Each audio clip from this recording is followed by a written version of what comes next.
Good afternoon, everyone. Council, Madam Chair, Parish President Jewell. Sorry I couldn't be with you last meeting. I was quarantined, like a lot of folks, but I'm happy to say that we made out all right, so it felt good to come back to work. But with that being said, I'm here to present to you our report to the council for our Information Technology Department. So let's jump right in.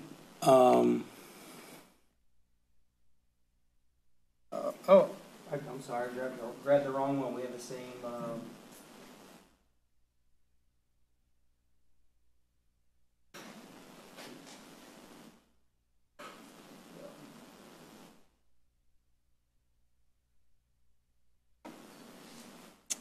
We had the same theme. It was a little confusing. Sorry about that. All right, my name is Anthony Io. I am the Director of Technology and Cybersecurity here at St. Charles Parish Government. I've been here for almost a little over a year now. I've previous administration as well. So I like to say we've done quite a bit just in this last year here with this team. As you can see, we have Eric Dufresne, who's our computer system supervisor in the bottom left photo. We have Kimberly Sheremy, who's our information system specialist. And we have Abel Dufresne, who is our multimedia/GIS technician. And I want to say how proud I am of those three folks. This year was such a important year for people in technology across the world, and I really think that if it wasn't for them, I don't know where we would be at with being able to overcome so many challenges where technology was involved and required. So I really want to give major kudos to our team. So let's just talk about who we support. So we support all offices and parish employees, right? So that's a given. We also support the council members like you and the council secretary, and she also played a big hand in the COVID stuff that we went through when we did all our virtual meetings. So I want to give props to her team as well in the council secretary's office. We provide support to the 29th Judicial Court system. The Register of Voters, the district attorney, the clerk of court, and we provide basically support for the majority of the operations that go on within this courthouse. So that kind of gives you a scope of what we're dealing with. So let's just high level talk about the daily activities for some of you that might not know. Obviously, we field all incoming calls through our technology's help desk, right? We have to assign those tasks to appropriate members. We manage the Xmedia's cloud fax system. That was migrated when I was here previously when we had an antiquated system, so this kind of saved us some money on actual physical phone lines. Those caused quite a bit of a price jump when you have those old, what they call POTS lines. So we went to an IP system where we had digital fax. We manage all the parish email system through our Office 365 portal. And we provide all those technology services to the aforementioned entities before. The phone system is one of the things that probably gives us a run for our money because that's something that is ever changing. We're an internal service provider, so we often add new folks onto our service to help save money and increase efficiency. Like the WIA group, we're in a project right now where we're bringing them on to save them money and give them more features, and it's kind of a win-win. We also, one of the main things that we've been doing this year that hasn't really been done is monitoring the security logs. So I'll talk about this later in the cybersecurity report, but everything we do has some type of log associated with it, right? And when it comes to technology. And that's kind of how, when we evaluate those things, we can kind of tell a picture of what's going on in our environment. Sometimes those things are good, and they could be masked as good and okay things, but between our Security Operations Center, which I'll talk about later, we can identify issues before they become issues. So that's a big deal now. I want to thank our parish president who has a cybersecurity mindset.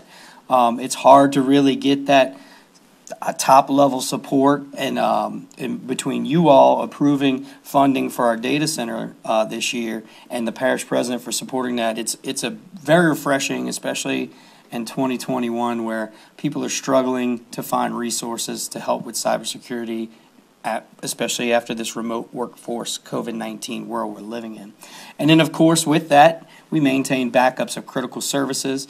We've had a couple of instances where we were able not only do we proactively test that, where we take something down and test and model and see if we can recover things on a monthly basis, but we've had to recover some things on a few occasions. So it's nice to know things work as planned, right? And like we always say, you can have a plan, but if you don't practice the plan, it's worthless. So the next thing, let's talk about our accomplishments. So I have COVID-19 challenges as one of our accomplishments because of COVID-19 and the influx and the speed in which we had to operate and kind of invest in certain things that could provide better services to our end users. That is a win for us. We had to find, you can ask anyone, it was historically it was a negative term to do work from home. And it's not something ideal that we want to do in parish government. But we also had to provide vital services to our citizens. And if we could minimize the impact of people coming to work and potentially spreading the virus, and also being highly productive and accountable and being able to do those things, we had to meet that need in about a 3-week span. Fortunately, some of the plans that we had identified in January, which would benefit us from a cybersecurity standpoint, from a productivity standpoint, those plans and evaluations we just had to escalate when we executed them. So COVID-19 definitely helped with that. That leads to virtual meetings, like the interdepartmental meetings, webinars with the citizens, the council meetings. Like I said, I'm going back to the council secretary and her staff. It was such a refreshing collaboration where we had this challenge and like, how are we going to do this to keep the citizens in mind, to get them and still an opportunity to engage. So I think we met that challenge head on. We had used this opportunity to do firewall upgrades to allow more people to remotely use VPN access to get to our network, and we were able to go after CARES funding to do that, to allow for that expansion. So that was it was good time for us to go after that and make that happen. Remote work, like I mentioned, that was important, but also remote support. We were remotely supporting some things, but it was not in our policies and procedures to do that first. And now our team is in love with the remote support aspect. Sure, it's great to go and get your hands on something and be in the community or be in that presence of other employees that you can help support. But everybody appreciates speed and efficiency in this time and age. And when someone can quickly remote in and see what you're seeing and work on what you're working on and get that fixed quickly and not have to get in the car and drive across the river. So that's been a huge benefit for all parties, people that we serve, and then my team as well, our team. Some construction projects. So every time construction occurs, because of government buildings hearing us out, said, hey, every time we have a construction project, usually IT has to come by and we have to do certain things. It might cost us some money. So we've been engaged on the front end. So when things do happen, we can come in and be a part of that conversation and not have to hire a third party to do something or to terminate some lines at the end. So it's been very refreshing. Bob and his team in government buildings have been a great team to work with to go through that, especially with the refurbishments that are coming in this courthouse. Redundant failover. So we set up a redundant failover between the courthouse and the EOC. Why is that important? We could lose power here. Yes, we have a generator, but we could lose our internet circuit, or the generator might go down. So we have a two-way communication where it basically picks up the slack. They call it a spillover sometimes. So that's been great. It was also tested during I don't remember the hurricane that we actually lost a significant amount of power. We had so many tests, and yes, Zeta, or one of them. But it was great to see that those planning actually come into play and work.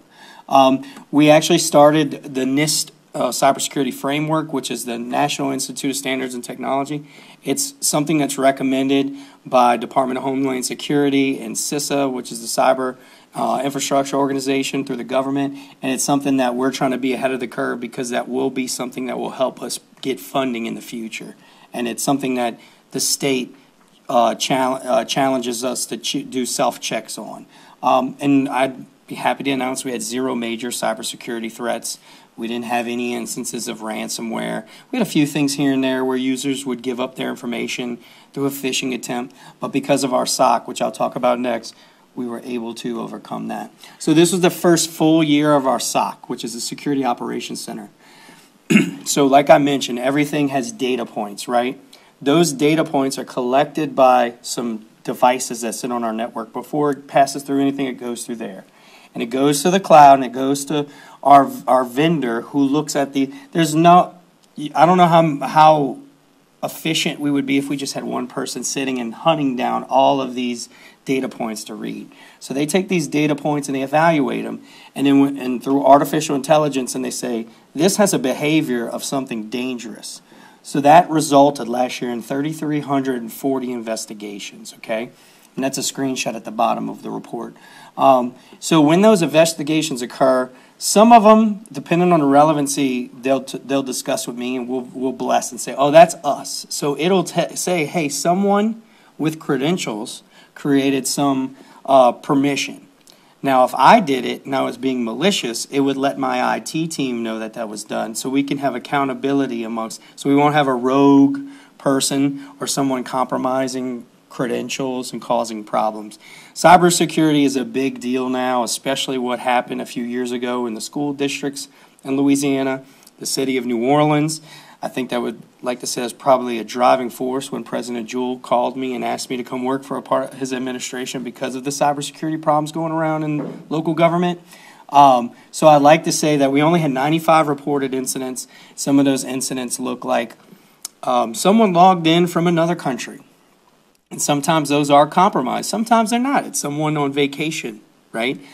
So we have to evaluate and investigate all of those. We call it running it to the ground. So every time we get an incident, I go in and have a procedure, a checklist, where I make sure that it has not affected our system negatively. So it can be tiresome. And I will say that leads to November, December, which is the highest attempts of our cyber threats or security threats. One being election night.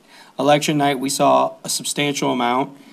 The story, I guess, to tell there is that if someone thinks that we're worried about the election more than worried about our cybersecurity, they can slip in under the radar. Same goes for the holidays. So we saw a substantial amount of threats during those 2 months, and that was the highest period of investigations. But I'm thrilled to say that most of these things were for the most part, harmless. Now, I will say this also, there's always attempts, right? So we're just constantly evaluating and evolving on how we prepare ourselves, which will lead me to what we want to do in 2021. So we need more robust email security. So that's something that I was actually able to negotiate with a cost savings, negotiating our renewal contract for our internet service provider. So not only are we saving money, we're adding services to that. So that's a win right there. We're very excited about that. Sometimes you'll see, I actually sent out an email today where people were getting spoofed and trying to get them to log in to change their password, and they were pretending to be the IT department for the waterworks. One thing that's going to be great for St. Charles Parish is going to be the data center. We're very decentralized with how we've made decisions in the past with technology. So with the data center, it's going to be a robust solution that's going to have redundancy and failover between the West Bank and the East Bank. There's also a product that comes with it that doesn't cost anything extra, and it uses artificial intelligence to be proactive with maintenance. It'll say, hey, I'm noticing there's low voltage on the power supply, which this might sound foreign to some of you, but it'll automatically create a ticket, send the part out, give the instructions, and we're making that that change to be proactive. So those are the types of things that we're looking forward and trying to operate at a high level and be productive. The other thing is this solution is designated by the Marsh Cybersecurity Catalyst designation, which some people may be familiar with if you're involved with the insurance industry. It's one of the highest ratings for a cybersecurity catalyst, which shows that you'll be protected by cyber threats. Disaster recovery plan updates. We'll be doing that because of the data center, all the changes. It's important to make those disaster recovery plans. We will be better for the changes that we made, but we need to document it. .gov email migration. This is something that's recommended by the federal government to give us credibility and also extra added protections. You can ask folks at our EOC. They cannot get emails with sensitive information unless they have a .gov email address. So that's kind of important right now for us to move, and they're going to be pushing it. And I believe in the conversations that I've had with the NACO IT Standing Committee that they might be enforcing that for local governments soon. We're in phone upgrades for our end users. That's been slowly, we do that on a case-by-case basis, but we're doing it department by department now. We're going to increase the backup scope because of our data center upgrade to where it's not just the non-critical things will be incorporated, and that will be for security and ease of recoverability. We're going to reevaluate our network resiliency because of some areas, the outlying areas like waterworks and wastewater. We're going to get them up to our new, up to par on what we expect to have them to be able to operate with an outage. Then we're going to do penetration testing. So once we have all our nice new stuff in and we have all our controls in place, we're going to test ourselves against a penetration test from a third-party vendor. We're going to continue the implementation of the NIST framework, which the penetration test will help us do. We're going to implement our security awareness program, which is training our end users on how to use technology and our resources appropriately, because the end user is actually the most at-risk threat to our organization, where they can get compromised or they can be coerced into giving up information. And then last but not least is we're going to go to a next-gen antivirus solution, which is something that we're excited about because it's going to help us be proactive. So with that, there was a lot of technological jargon. Hopefully I was able to keep it at a high level, but I'd be happy to take any questions or comments at this time.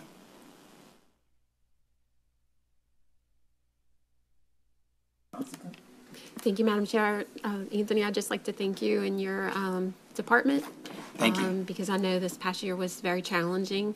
And I think that, y'all handled it very professionally, and some very difficult tasks were basically went off without a hitch. Thank you. So do appreciate your diligence and efforts. Thank you so much. During that year.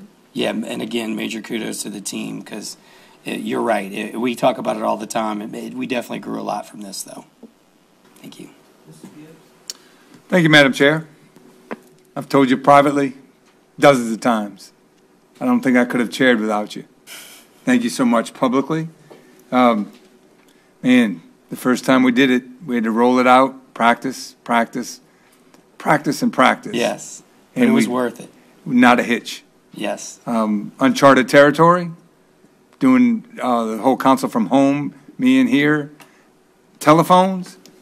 Great job, man. Thank you. Very much appreciate you. And look, great job to you all, too, because y'all were great students to something that was probably very new. And I appreciate your patience and understanding with everything we asked for you. And thank you. I appreciate that. Anthony, don't think I didn't Google how to do this before.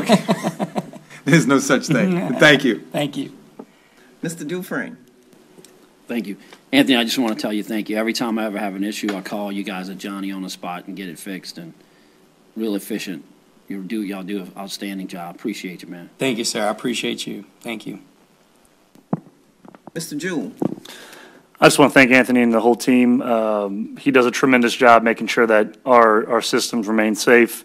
As you can see, the guy knows what he's talking about. And our goal is to just, keep our systems safe and keep the parish from being in a situation where we're being held hostage by some hackers. I mean, you've seen it. The state gives out guidance on it, and then they got hacked. So keep up the great work. Thank you. Appreciate it. Thank you for your support, too. And thank you for upgrading my tech game because I was like, it wasn't working, but you did it over the phone. Good job. Yeah, no problem. Thank y'all. Thank you again for all your support. We appreciate it.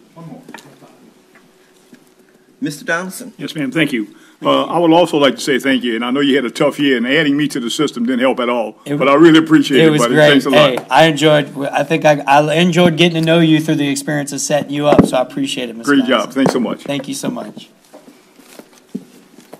All right. Thank you, Mr. Iron.